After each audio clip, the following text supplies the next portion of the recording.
반갑습니다, 여러분. 게시탐정 장전도사입니다. 안녕하세요. 예. 오늘은 이제 지난 편에 이어서 예수 대 바울 두 번째 이야기, 성경은 모두 하나님의 말씀이라는 제목으로 여러분들께 이제 이야기를 해드릴게요. 전편에서 우리가 이제 거의 그동안 전혀 알지 못했던 사도 바울의 본색을 제대로 구경했죠. 이거는 바울이 아니라 바알에 필적할 수준의 깽판이었습니다. 우리나라 교회는 그 바울의 길로 행하여 예수님과 동떨어진 배도의 길로 향하고 있다는 게 제 말이 아니고 그 원글 필자의 말이었어요.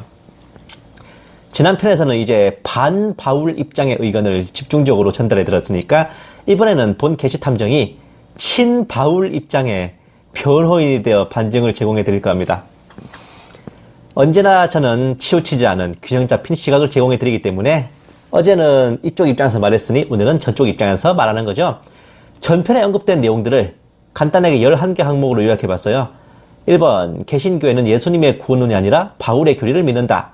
2번, 예수님께서 산상수훈에서 하신 구원론이 절대적 진리다. 3번, 구원론을 언급하면서 예수님의 말씀이 아니라 바울의 서신을 인용한다.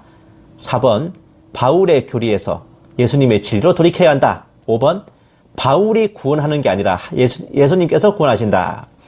6번, 바울도 자기 생각으로 틀린 소리를 하고 내로남불을 했다. 7번, 바울은 한 입으로 두말하고 사도도 아니면서 사도 행세를 했다. 8번, 바울은 자신의 선배벌되는 베드로와 바나바를 비난했다. 9번, 바울은 겸손하지도 못하고 교만이 하늘을 찔렀다. 10번, 성경에 기록되었다고 모든 말씀이 동등한 권위가 아니다. 11번, 절대적 진리는 예수님께서 직접 하신 말씀뿐이다. 이 정도로 정리할 수 있어요. 그런데 우리가 가장 먼저 확인해야 할 것은 10번과 11번 항목입니다. 예수님의 구원론과 바울의 구원론이 상충되고 부딪히는 것인지 아닌지, 그 여부는 성경에 나오는 각 말씀들이 서로 동등한 권위가 아니고 예수님께서 직접 말씀하신 내용만이 권위 있는 말씀인가, 그걸 알아보면 되겠죠.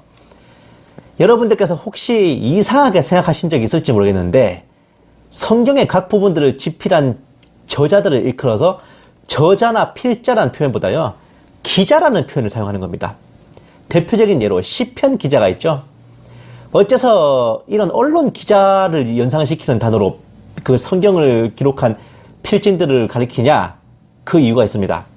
구약과 신약, 정경 66권을 집필한 필자들은 자신들이 성경의 저자가 아니라 기록만 담당한 기자이기 때문입니다. 한마디로 원저자는 따로 있고 대필만 했다는 소리예요. 그럼 성경의 저자가 누굽니까? 누구라 할 것 없이 바로 하나님이시죠. 성경의 저자가 하나님이 아니라고 한다면 그 자는 크리스천이 아니에요.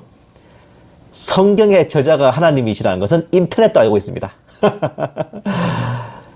자, 모든 성경은 하나님의 영감으로 주어진 것으로 교리와 책망과 바로잡음과 의로 훈육하기에 유익하니, 디모데후서 3장 16절 말씀이죠. 그리고 예언은 예전에 사람의 뜻에서 나온 것이 아니요 오직 하나님의 거룩한 사람들이 성령으로 감동을 받아 말한 것이니라. 베드로후서 1장 21절 말씀입니다. 성경은 어느 부분 할 것 없이 전체가 하나님의 말씀이고 성령님의 영감으로 쓰였는데, 이는 각 필자들의 지식과 필력 수준 및 각자의 경험과 내공, 그리고 신구약 66권이 편집되어 정경이 완성되기까지의 모든 과정에 성령의 역사가 있었음을 의미합니다. 외경과 위경을 비롯하여 수많은 경서가 있었지만 그 중에서 구약 39권, 신약 27권의 정경 66권이 확립된 것은 어떤 이해관계나 교권에 의해서가 아니라 성령님의 역사와 하나님의 결정하심에 따라 이루어진 것입니다. 원글 필자는 욥의 친구들이 짓거리는 소리도 성경에 적혀 있다고 말하지만 성경은 성도들을 가르치고 훈육하기 위해 어떤 메시지를 전할 때는 그에 얽힌 모든 내용을 가감없이 수록합니다. 그래서 그런 거예요. 당연히 그 욥의 친구들이 말한 부적절한 내용에 대해서는 하나님께서 꾸짖고 경계하시는 장면이 나와 있잖아요. 그러니 만약 사도 바울의 견해와 교리가 잘못되고 부적절한 것이라면 일단 그를 통하여 신약성경의 절반을 쓰게 하시지 아니하셨을 겁니다. 그의 교리에 대해 하나님께서 경계하시거나 혹은 질책하시는 내용도 반드시 포함되어야 되는 겁니다. 원글 필자의 말대로라면 바울은 사도를 멋대로 자칭한 사칭죄를 범했고 자기의 생각대로 예수님의 구원론과 다른 이상한 교리를 편 직권남용죄를 저질렀죠. 하나님을 속여 사도 행세를 하고 성경까지 지필해 교회와 성도들을 미혹한 대역죄를 지었습니다.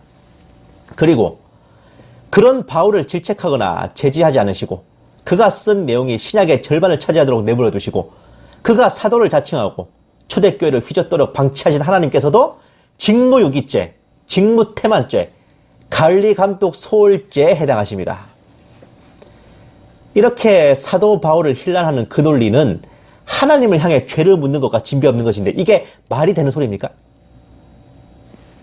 그리고 원글 필자가 무척이나 간과하고 있는 것은 성경 66권 전체를 통틀어서 엄밀히 따지면 하나님이 직접 쓰신 건 없다는 거예요. 본 계시탐정의 말이 농담 아닙니다. 산상수훈 어쩌고 하는데 그 산상수훈이 수록된 마태복음은 예수님이 쓰신 게 아니라 마태가 썼습니다. 예수님께서 직접 말씀하셨다는 빨간 글자들이 있는 사복음서는 마태, 마가, 누가, 요한이 썼고 사도행전은 누가가 썼고 요한계시록도 사도 요한이 집필했지 예수님이 어디 직접 쓰셨어요? 구약으로 넘어가도 창세기, 출애굽기, 레위기, 민수기, 신명기 등 모세 오경은 모세가 집필했습니다. 그 외 나머지 선지서들, 역사서들 하나님께서 직접 친필로 집필하신 게 어디 있습니까? 바울 서신들이 바울이 썼으니 예수님의 말씀이 아니라고 한다면요. 그 모든 경서들도 동일하게 사람의 글로 치부돼야 맞는 거 아닙니까? 바로 이런 논리로 돌 김용옥 같은 치들이 신약성경은 바울을 필두로 하여 마태, 누가, 요한 등이 예수님 말씀을 빙자하여 자기 생각을 덧붙여 써갈긴 찌라시 정도로 치부하는 겁니다. 바울 서신은 바울이 썼으니 예수님의 고논이 아니라고 한다면 마태복음은 마태가 썼으니 예수님 말씀이 아니죠. 그 논리로 연결되는 거예요. 결국은 성경을 부정하는 것으로 귀결됩니다. 11조가 폐하여졌다고 비판하는 자들이 결국은 예배를 폐하고 기도를 폐하고 교회를 폐하자는 것으로 논리를 발전시켜 나가는 것과 똑같은 겁니다. 원글 필자는 본인이 얼마나 무서운 말을 하고 있는 건지 알아둘 필요가 있을 것 같습니다. 카이로스 블로거님. 바울의 서신이 많이 인용되는 것은 당연히 바울의 서신이 신약성경의 절반을 차지하고 있으니 많이 인용될 수밖에 없죠. 무엇보다도 성경의 핵심인 구원론에 대해 설명하는 메시지이기 때문에 구원론에 대한 글에 바울 서신이 많이 인용될 수밖에 없는 겁니다. 당연한 거 아닙니까? 바울 서신을 인용한다고 해서 예수님을 무시하는 거냐? 아니요. 그렇게 하라고 하나님께서 바울을 들어 쓰셔서 로마서를 비롯하여 서신서들을 집필하게 하신 겁니다. 일단 초대교회를 세우고 성도들을 가르치려면 성경과 교리를 체계화시켜서 개념을 정리해야 됩니다. 그러기 위해서는 상당한 지식과 학식과 필력을 갖춘 인재가 필요했죠. 문제는 그 시대에 그 정도 스펙을 갖춘 자들은 거진 바리새인과 서기관들, 제사장들의 문화에 있는 유대교의 요원들이었습니다. 베드로를 비롯한 예수님의 직계 제자들, 사도들만 동원하려고 하면 요즘 말로 가방끈이 짧아요. 지식의 내공이 짧다고요. 그 예수님의 구원 복음을 제대로 개념을 정리하고 설명하기가 쉽지 않다는 겁니다. 머릿속에 뱅뱅 도는 이 개념을 풀어서 설명하고 적는다는 게 이거 쉬운 일 아니에요. 바로 그런 이유로 하나님께서는 기존 12사도에 들지 않는 새로운 인재를 특별 채용하셨고 그렇게 특채된 사도가 바로 바울이었습니다. 게다가 그는 원래 예수님을 믿던 자도 아니었죠. 그리스도인들에게 분기와 적대감이 충만해서 그들을 마구 잡아가두고 핍박하던 자였습니다. 오죽하면 예수님께서 왜 나를 핍박하느냐고 직접 샤우팅을 날리실 정도였죠.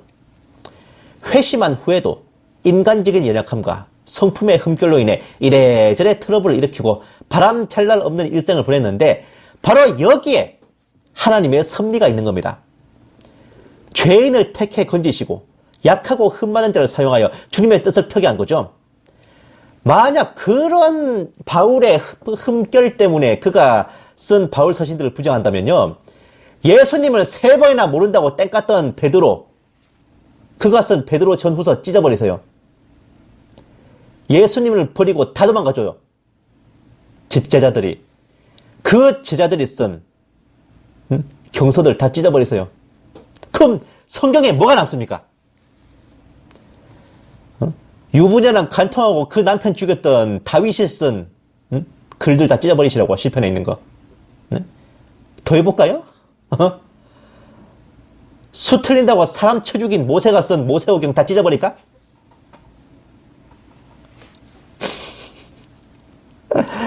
하나님께서는요, 의인 찾으러 오신 게 아니에요. 죄인 찾으러 오셨다고요. 연약하고 흠 많은 자를 사용해서 주님의 뜻을 펼치신다는 그 주권 섭리에 사도 바울은 최적의 인재였습니다. 그렇게 핍박자에서 전도자로 변한 그는 남은 일평생을 하나님과 교회를 위해 바쳤습니다. 나중에는 그 목숨마저 순교의 제물로 내드렸죠. 아직도 바울 믿지 말고 예수 믿으라는 말씀 나오시겠어요? 그 정도 했으면 나 좀 본받아 라는 말 할만하지 않아요? 40에 하나 가만 곤장을 몇 번 말했습니까? 광야에서, 사막에서, 해상에서 얼마나 많은 위협이 겪었습니까? 사도 바울을 비판하시는 분들, 사도 바울의 1000만분의 1이라도 한번 그렇게 닮아보고 그렇게 말씀하셔야 돼. 본 계시탐정이 감히 말씀드리는데, 대한민국 국민으로서 이승만 대통령과 김구 선생, 박정희 대통령과 안중근 의사와 이순신 장군을 부정하는 건요, 대한민국 국민이길 포기한 겁니다. 프로테스탄트 개신교회 교인으로서 루터와 칼빈을 부정하는 것은 개신교인이기를 포기한 것이고, 오늘날 개신교회가 종교개혁이라는 것에서 나왔죠. 그 종교개혁의 기수들을 부정하는 것은 우리가 우리 근본을 부정하는 것과 똑같은 거기 때문에 그래요. 그리스도인으로서 사도 바울을 부정하는 것은 마찬가지로 그리스도인이기를 포기한 겁니다. 왜냐고요? 하나님의 뜻을 받들어 그 구원의 복음을 정리하여 체계화시키고, 그럼으로써 수억 수천만 명의 영혼을 주님께로 돌아오게 한 사도, 주의 종을 부정하는 것은 그의 손에 위임받아 쓰인 성경을 부정하는 것이고, 그를 들어 쓰신 하나님께 뻑큐를 날리는 겁니다. 예. 그리고 바울이 자칭 사도라는 말씀하지 마세요. 바울의 사도직은 하나님께서 내리신 겁니다. 만약 그가 자칭 사도, 가짜 사도였다면 베드로를 비롯한 다른 사도들이 왜 바울을 향해서 너는 왜 사도도 아니면서 사칭하냐고 한마디도 안 했을까요? 그걸 잘 생각해 보셔야 됩니다. 누가 감히, 아니 그 당대 진짜 직계 사도들도 바울의 사도직을 부정하지 않았는데 왜 지금 우리가 무슨 권리로, 무슨 자격으로 바울의 사도직을 사칭이니 자칭이니 그렇게 폄하할 수 있겠습니까? 바울을 믿지 말고 예수를 믿으라 합니다마는 그게 예수님을 높이는 거라 착각하지 말아야 합니다. 예수님을 높이는 듯 가장하여 예수님을 모독하고 능멸하는 것, 그 이상도 이하도 아니기 때문에 그래요. 다니엘의 사자굴 예화를 기억하실 겁니다. 다리오 왕에게 앞으로 30일 동안인가? 그 기간 동안은 왕 외에 어떤 신에게도 기도하는 사람은 사자굴에 넣겠습니다 라고 했던 게 과연 그 다리오 왕을 높이고 받들려고 그랬었습니까? 왕을 높이는 척하면서 그 왕의 충신인 다니엘을 모살하기 위한 음모에 불과했습니다. 왕을 능멸하고 우롱하는 역적질이었죠. 그 결과 다리오 왕은 다니엘을 사자굴에서 꺼내자마자 다니엘을 참소한 자들을 그 사자굴에 싸그리 집어넣는 것으로 화답하였습니다. 오늘날 바울 믿지 말고 예수 믿자 하시는 분들께 과연 예수님께서는 무엇으로 화답하실까요? 성경은 그 모두가 하나 빠짐없이 하나님의 말씀이며 성령님의 역사이며 높낮이 없이 대등한 권위입니다. 그리고 그 성경을 집필한 종들은 누구 하나 하나님과 예수님의 진리와 섭리에 상충되거나 어긋나거나 반하는 것 없이 철두철미하게 대필자로서 원저자의 뜻을 받들어 기록했을 뿐입니다. 그 중에서도 사도 바울은 예수님께서 십자가를 지시고 부활 승천하신 후에 초대교회가 형성되자 예수님의 구원복음을 체계적으로 정리하여 성도들에게 전할 수 있도록 개념을 잡았죠. 우선은 죄인 된 바울 자신을 구원하신 은혜에 감사드렸고 교회와 성도들을 향해 그 구원의 섭리를 신실하게 전달했던 것입니다. 성경의 배열 순서가 정해지는 것도 성령님의 역사가 개입되었다고 한다면 사복음서와 사도행전 바로 다음이 로마서인 게 괜한 게 아닙니다. 예수님의 행적과 사도들의 행적을 보았으면 이제 구원 복음부터 배워라. 최우선적인 영혼 구원부터 받으라. 그겁니다. 그리고 그것을 위한 지침서로 하나님께서 지목하신 경서가 바로 사도 바울의 로마서인 겁니다. 즉 사도 바울이 전한 구원론은 예수님의 구원 복음의 정수이고 예수님께서 그를 통하여 전해주신 진리이자 큰 기쁨의 좋은 소식이라 하겠습니다. 그렇다면 어째서 바울 믿지 말고 예수 믿어라 하시는 분들께서는 성경의 각 구원론들이 상충된다는 말을 하는 것일까요? 예수님의 산상수훈이 바울의 구원론과 상충된다. 요한계시록에 나오는 구원론이 바울의 구원론과 상충된다라고 하시는데 여기에 대해서는 본 계시탐정이 다음 시간에 계속 이어서 설명하겠습니다. 절단신공 오진다 그죠? 계속해서 기대해 주십시오. 감사합니다. 계시탐정 장전도사였습니다. 안녕.